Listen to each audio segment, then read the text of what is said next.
some other people can join with us.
Okay, so dear Dhamma practitioners, be comfortable yourself and relax your body.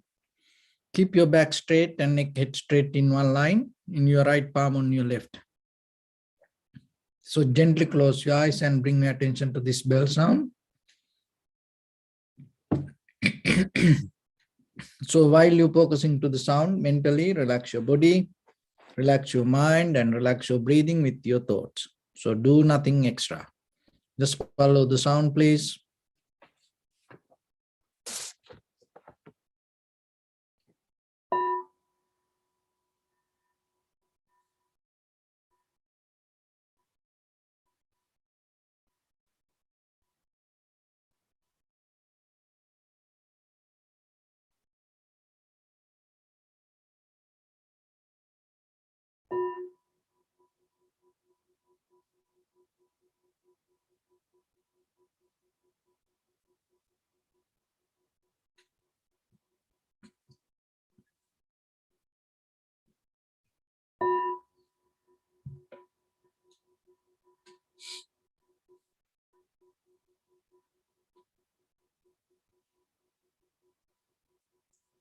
Namo tassa bhagavato arahato samma sambuddhassa. Namo tassa bhagavato arahato samma sambuddhassa. Namo tassa bhagavato arahato samma sambuddhassa. Homage to the blessed one, the exalted one, the fully enlightened one. So, dear Dhamma practitioners, before we start our practice session, as usual, we'll take few minutes to understand ourselves, how this practice can help for us to develop our clarity. So it is your own responsibility when you practice. Especially, you should know what you practice. And at the same time, again and again yourself, you have to review it by mentally. And if there is any kind of doubt, or if not clear how to do the technique, or how this going to bring you the ultimate result, so you have to make it very clear. So you have to remember, in this practice, there is no boss. So even the Buddha is not a boss. Even yourself, you can't just be the boss. There is no boss. This is a kind of like a inter-bossing. Each and everything you have to bring the Dharma, Sangha, teachings, and you have to develop the attentive listening, and at the same time you have to bring the practice. So you have to bring this everything to this path. So there are certain utilities when you walk in this spiritual path. So one of the major important thing is keep the calmness in you.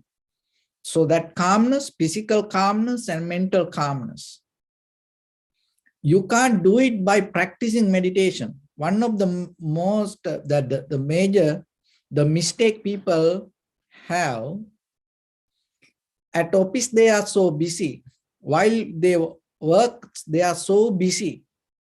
And they do a lot of physical activities and they get tired. And then they come to meditation, they sit for meditation to calm down. That is a very wrong way of understanding the meditation. Because that as your cushion, as your seat, as your posture help for the meditation, you remember this and try to understand it. You have to sit for the meditation with the calmness, not to get the calmness. So if you sit with doing that all the busy things and sit with that busyness, what will happen? The whole the time period that you practice meditation, because maybe maximum most of time ordinary person practice 1 hour. If it is possible for you 1 hour in the morning, in the evening, or kind of like that, it is okay. But it is not practical sometimes. And because then if you start to practice whole day meditation, then when you end the meditation, your husband will leave you, wife will leave you, children will leave you, and maybe, you go bankruptcy. You can't do that unless you go to retreat center. So like that. So then maybe, at least if you can, mostly from the ancient time, there is a method like 24 hours, 24 minutes. 25 minutes, 24 minutes is a kind of like a system that the energy start to settle down. If you stay one session, 24 minutes, 25 minutes, that means that session going to deeply into your system. So then within 48 hours, if you continue, it's going to continue as a practice. Just imagine you practice 5 minutes. Of course, it is good to start, but you have to understand the mechanism, because there is a physical mechanism, there is an energy, there is a mental mechanism in us. That, and at the same time, there is a habitual pattern that we deal with day-to-day life. So 5 minutes, it's starting good, even 1 minute is starting good. But if you can keep at least kind of like a 24 minutes, 25 minutes, it deeply go to your system. And then you continue it within 48 hours. So by the time what happens, then you start to get into the flow. So, and the thing is, so before you practice, before you sit for meditation, calmness should be there. The relax should be with your physical body, and relaxedness should be with your mind. So how you can gain that? So for that, at least 10 minutes, 20 minutes before you practice meditation, get out of all the busy work.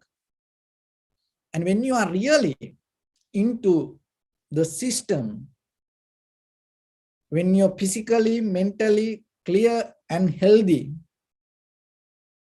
it's take only 1 minute.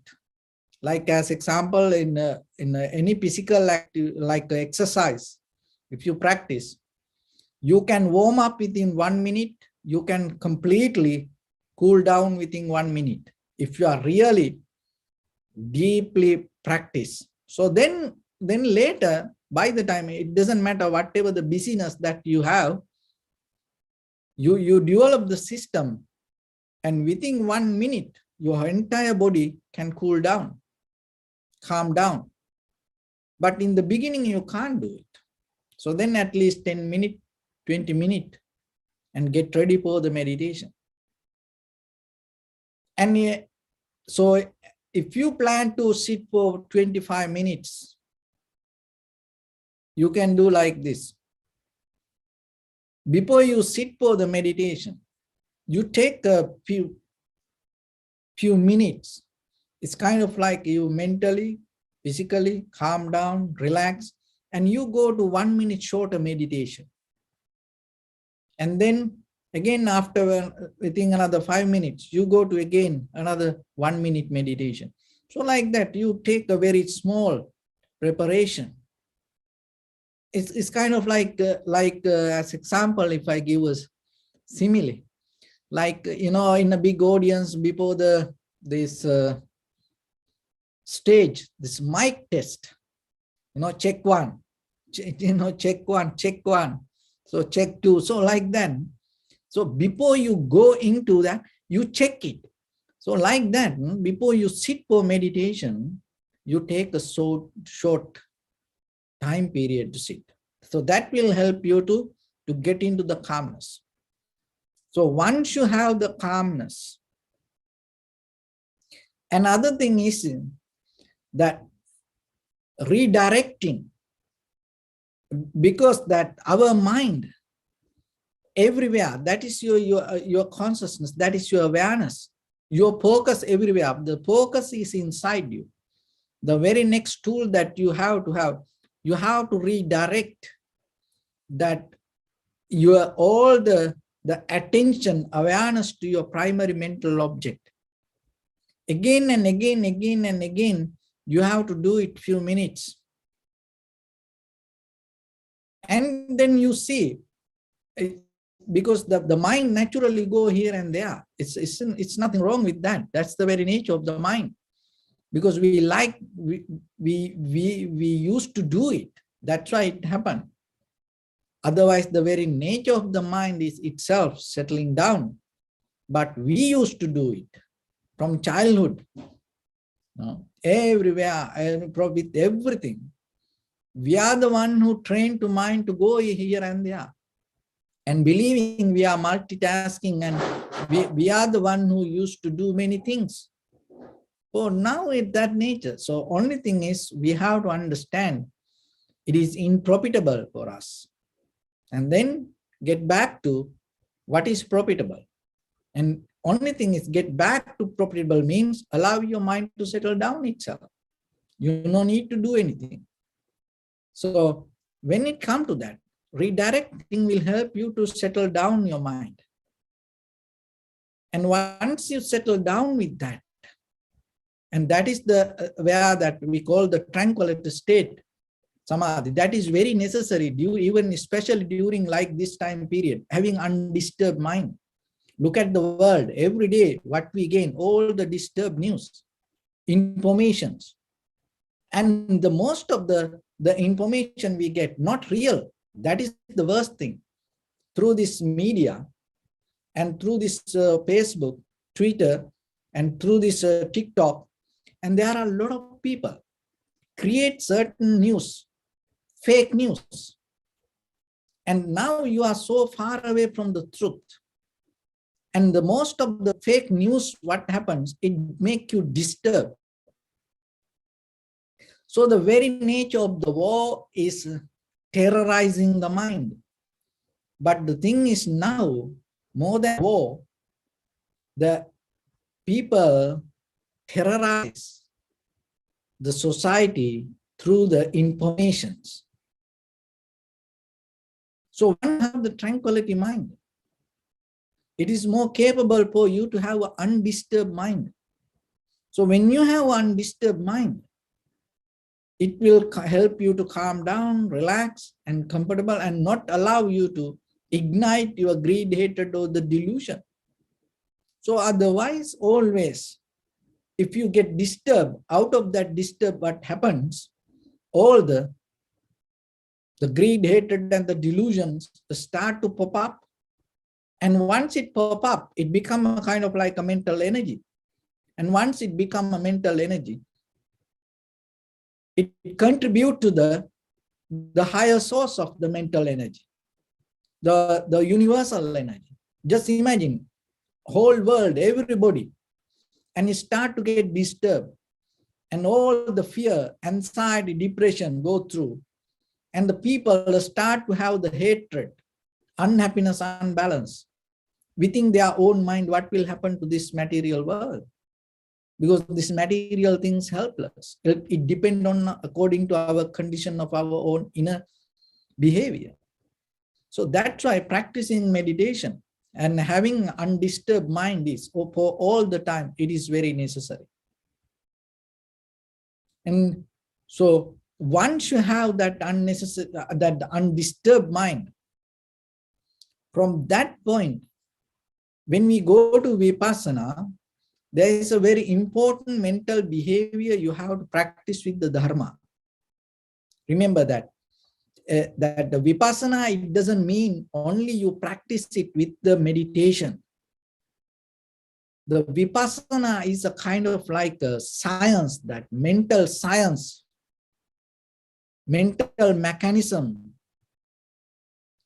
And in day-to-day life, all the time, your point of view depend on the base that the base of the Vipassana knowledge.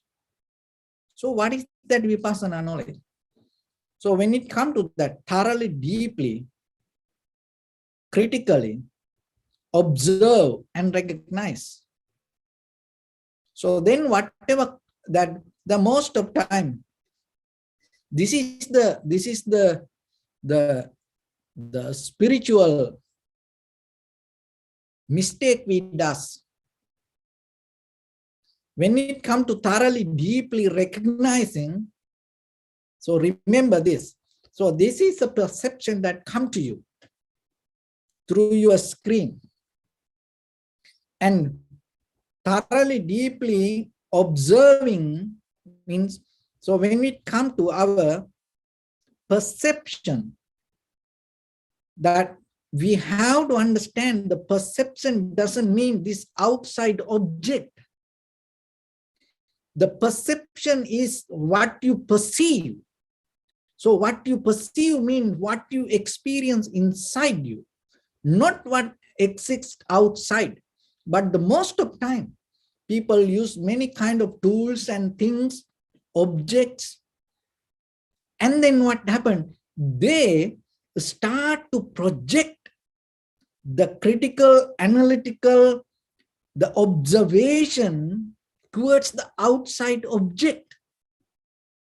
And while they're observing like that, what happened? They forget the inner experiencer. But when it comes to the Vipassana, it's not the outside object. It is the person who perceives the inner experiencer. You have to, rather than pondering to outside object and analyzing that object, if you want to do, it is better you go to the laboratory and then get a lot of machines and X-ray machines and you do it, and then you can get more. The wrong mistake is, listen this very carefully and get it. Because when you do this, you use your thoughts, you use your experience, you use your understanding, you use your common logic, you use the knowledge you accumulated through schooling, and then you maybe use all the philosophied ideas that you gathered, that all related to thoughts. When you depend on thoughts, you neglect the real experiencer. Because the thoughts are part of the mind. So thoughts are like waves of the ocean. When you use the waves, what happened? You forget the ocean, the very nature of the ocean. Just imagine. That very nature of the ocean is totally different than the waves. But if you become very limited to waves, what happened to that all the underneath the whatever exists underneath the water? You don't see. So the same thing, when we observe, when we recognize what happens, we neglect the observer and we go with the outside object. And because of that, again and again, what happens? We develop our ideas, thoughts. When you develop your thoughts, ideas in you, what happens? You lose the very nature of experience, because the experience and thoughts cannot be together. Cannot be together. When you come to the total, even in day-to-day life, you can look into that. By thinking about something and start to watch something, what will happen? By within very few seconds, you forget that what you watch. And maybe talking, and maybe you eat. By the time maybe you remember what you talk, or maybe what you ate, or maybe you lose both. You don't know what you talk and you don't know what you ate. So like that, when we into this thoughts, what happens? We deeply lose our inner awareness. So the vipassana is always, rather than going to thoughts and go with that, you mostly deeply go closer to this inner awareness. And that when it comes to that inner awareness, rather than thinking about it, so whatever you experience, remember, you have to see how you experience it and what you experience in you. So what happened? It's like this, So this cup of water, and while I drink the water, if I bring the attention to the water in the cup, I lose the what I experience inside. So, but if I keep the awareness to inside, naturally what happens? You start to see what you drink.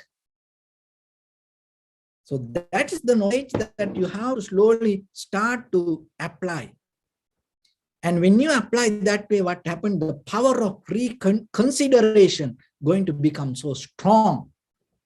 So you're not going to jump to something. You're not going to get the idea, not going to hold it to thoughts.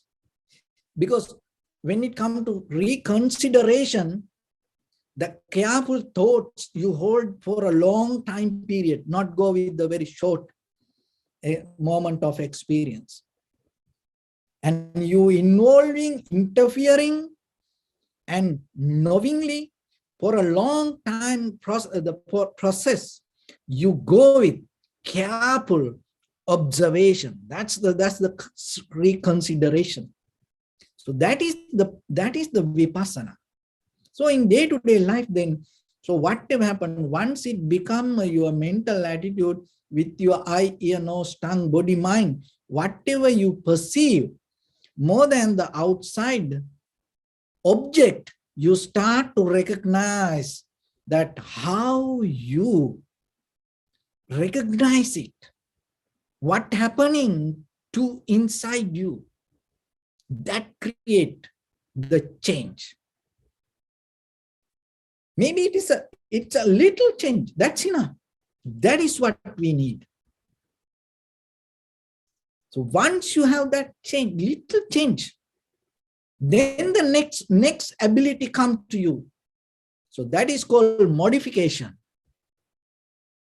So without reconsideration, if you go to modification, you completely get the mess out of your practice. And then you don't know what's happening and you don't know what to do, even in day-to-day life. So that it's a natural ability. Even with the Dharma, the same. When you listen to the Dharma very carefully, when you listen to it with the analytical mind, what happened? By listening, you get the power of modification, Dharma. That is what you need. Otherwise, when the Dharma say it is like this, you don't need to believe it like that. You can't do it. You can't do it following any book, following even what the Buddha said exactly. You can't do it like that way. So those are the two major utilities that you have to develop in you when it comes to Vipassana. So then just imagine, just not just mere practice, just close your eyes and just observe inhalation, exhalation. No. When it comes to reconsideration, the careful, long time, period of time, interfering carefully, you analyze it again and again, again and again. So remember what you analyze, not the outside object, what is happening to you. And as a result of that, what happened? You get the modification. So the modification is the change, not the same exactly that what you experience, and not a completely new thing separate from outside. That the outside of the perception help for us to perceive and experience it, but you're not going to just do the same thing. But when you don't have the knowledge of Vipassana, what happens? You perceive something and then you more focus to outside and you never see what is happening inside you. And then whatever the inside ignite out of the perception, and you keep doing it again and again and you follow that. And then what happens? You go the same kind of pattern. You can't get out of it. You can't create a change. Maybe you feel good, and it's kind of like this. Everybody at night, turn off the light and go to sleep.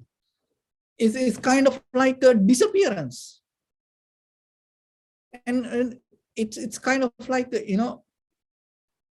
giving us a kind of like a little moment of, escape from everything. And then when you wake up early in the morning, and you believe it's kind of like that is the awake, moment in life. But no, you wake up with the same thing.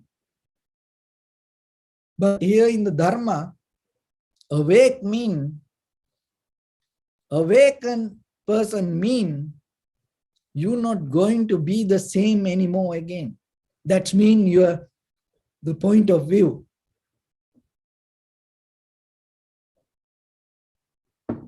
So that's why you have to be very clear while you practice and even in day-to-day life regarding what you understand about the practice. Because otherwise just we hold it to the words, and maybe we hold it to ideas, maybe we hold it to what other people told, and even we don't know ourselves what it is. And then by the time our time will go away, and we are just get lost with the Dharma, and we don't know, we can't find an exit. So dharma is not something, especially the Buddha dharma, the Buddha's teaching is not like something that you should take with you and get lost on the way. No, you use that all to find the exit. It is not for the journey. If the journey happen, it is okay, but it is your main purpose should be to find the exit. You can do it. How you can do it? No, find the right mechanism, and then you will see. And more than any other time, and it is easy today. So only thing is ourselves, we have to give little time. And honestly, we have to look into ourselves without holding to any dogmas, believing. We have to have the power or the strength to purify our own mind and get into yourself very good structure. That is what need. Once you have it, don't worry about anything. And the world, we know ourselves during this time period, and maybe you are more older than me. We know this world, the outside world, never going to be a better place. The world always go with the something. There is something. So then maybe, the other people also the same. But it is important for you that you take little time and give some value to yourself. Why? Because when it comes to the Buddha's teaching, before the nirvana, remember this, that if anybody, ask anything regarding that, what you practice, you have to know this foundation. Before the nirvana, before the eightfold path, before all other the teachings, the most important part of the Buddha's teaching that you have to understand, the value of this human mind, the value of this humanity. If you don't understand that, you can't get the best out of this life. So you are a result of it. It is just not by mistake you get this life. You are a result of this eons by eons, the process that you went through, many experience, through a lot of practice, and that's why you became like this human being. It's not easy. And at the same time, you have to understand other thing is, this human life, just not you. There are a lot of other around you contribute to your life, especially your parents, your grandparents, your brothers, sisters, in many ways. Everybody contribute to your life. You are a product of that whole. You are just not isolated. Just a person appeared to this world like a zombie. And you can't do anything like that. You have to understand that. So once you understand this, you become fearless, because you recognize you are a very result of this entire universe. Then why you have to be afraid? Just be free. Then relax yourself. Don't hold just yourself. Even you get sick or even you have any physical difficulties, just let it to handle with the body. Keep your awareness separate from that. And then you will see that the body has power to deal with it. See this, after this, all the vaccinations and everything, what the doctors say. So you should have a good immune system. That's it. That's the thing. So like that, remember yourself, what the Buddha taught, the value of this human body, the human life that you have. And this entire universe, everywhere that we find the dust. And this is the only place that we have this. And if we as human, if we understand that value, what will happen yourself? You start to appreciate as a human being who you are. That appreciation will help to appreciate other people. And that is where you're not going to harm anybody. You're not going to kill anyone. And that is where you're not going to afraid for anybody.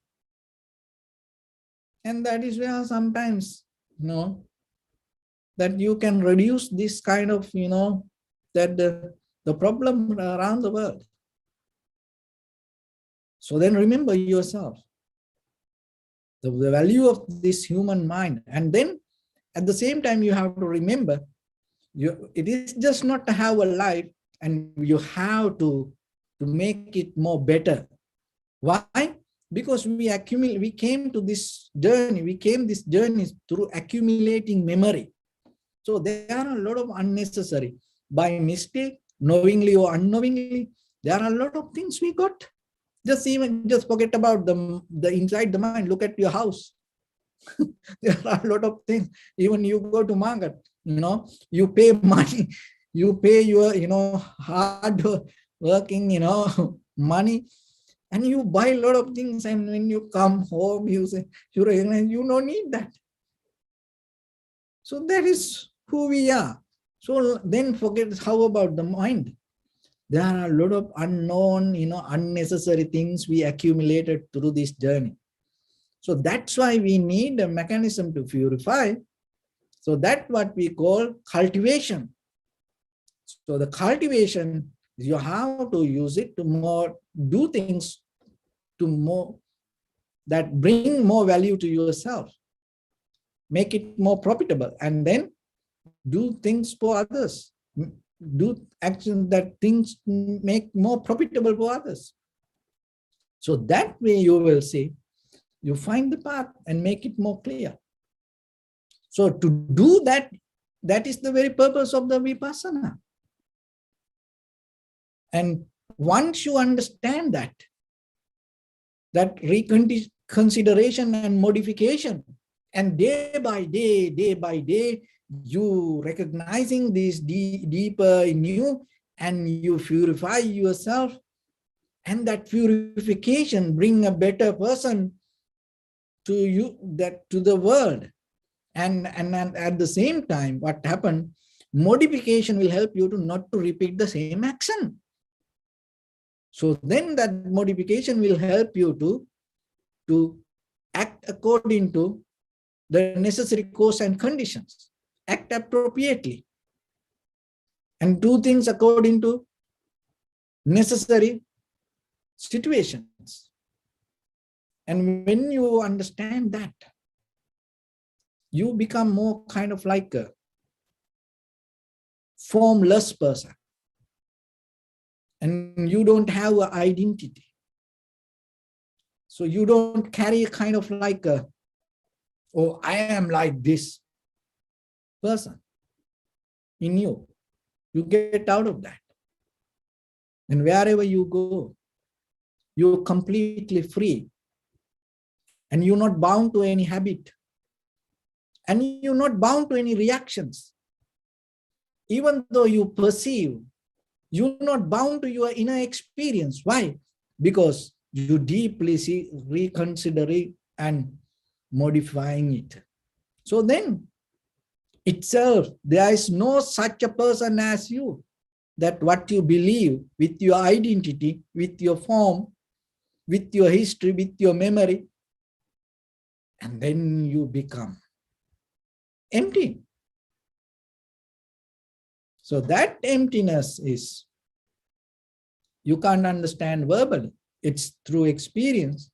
You have to get that. So I hope this will help for you to little bit to clarify yourself. Just so let's get into practice a little bit now.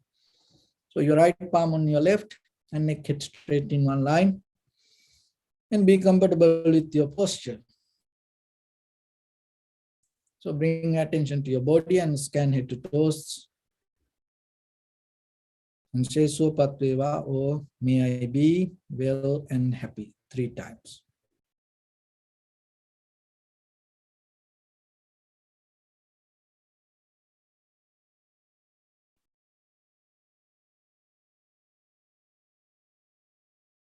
Take a moment and think. We gathered here in this moment to practice this ancient meditation technique. All the Buddhas, all the enlightened masters followed this path and achieved wisdom. So we also gathered here to accumulate that knowledge. In this moment, with this sitting, may my body become more comfortable. May my breath be more smooth. May no difficulties come to me. May all the success come to me. Also think for a moment. This is the last moment we're spending in this very lifetime. And detach your mind from all your past memories and as well as any kind of future thoughts. Just try to remain in the present moment, observing the sensation of your inhalations and exhalations. So in the beginning, deeply and gently, breathe out 3 times and find the sensation, please.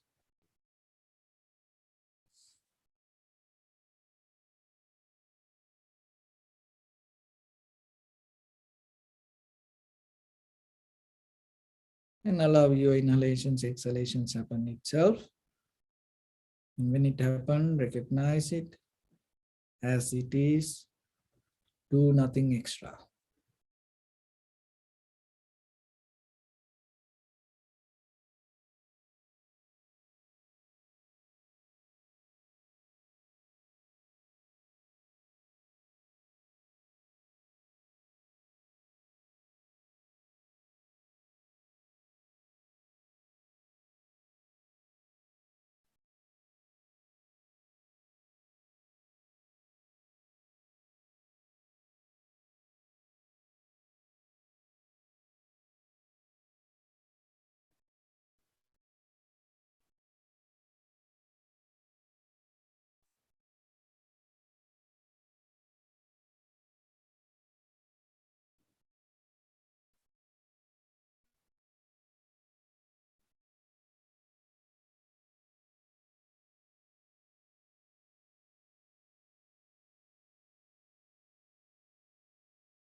Bring your attention to your body, please. Observe your posture.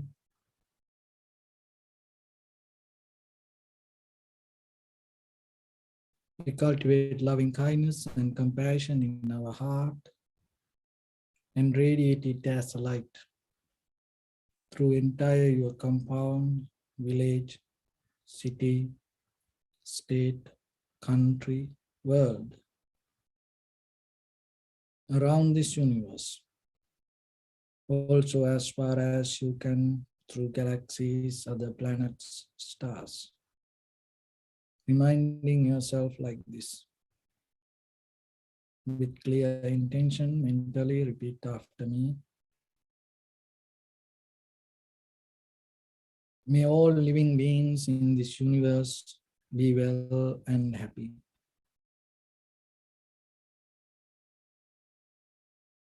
May everyone be happy and safe. And may their hearts be filled with joy.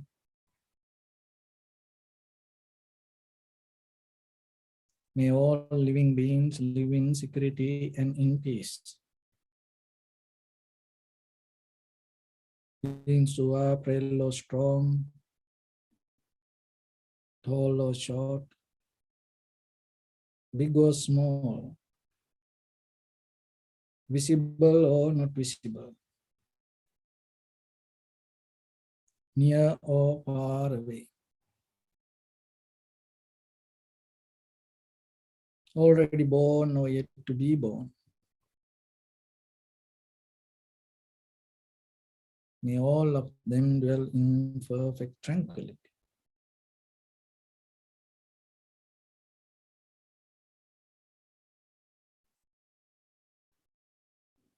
Let no one do harm to anyone. Let no one put the life of anyone in danger. Let no one out of anger or ill will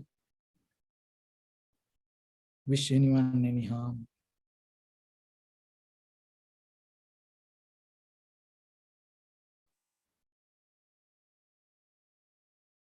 Expand the loving kindness and compassion beginning from your heart.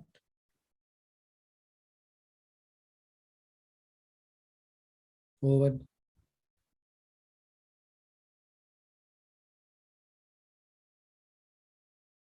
Visualize yourself and send it as a light.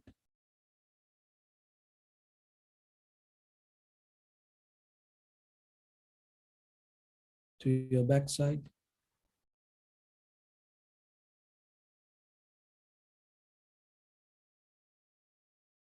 To your left side.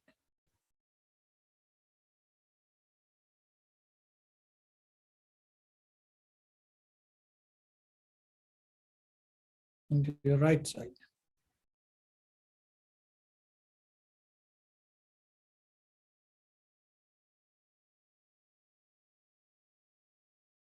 Downward.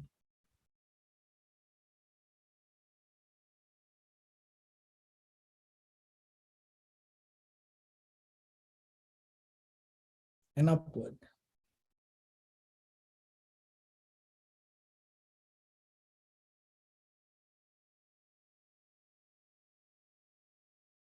To all 6 directions at once.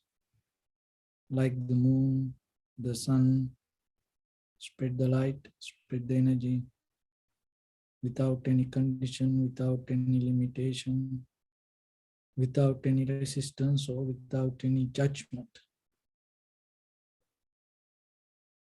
Let your heart to shine with the loving kindness and compassion from the bottom of it with the maximum effort to the highest. Wishing yourself, may all living beings in this universe be well and happy.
Say sadhu, sadhu, sadhu. So first of all, we offer this practice to the great qualities of the Buddha, Dhamma and the Sangha. And also by the power of this meritorious deed, may all of us attain to the supreme bliss of Nibbana. May all your guardian angels and deities will receive these merits and increase their longevity and protect all of you from any kind of planetary influences or any ill effects. Ittavata chammi sampadam punya sampadam sabbe deva numodantu sabba sampatti siddhya sabbe bhuta numodantu sabba sampatti siddhya sabbe satta numodantu sabba sampatti siddhya Imaya dhamma nu dhamma patipattiya buddhang pujemi dhammang pujemi sanghang pujemi Attaya imaya patipattiya jati jara vyadi maranam paribundisami idammi punya kammang asavakkaya vahangotu sabba dukkha pamuncatu. Bless you.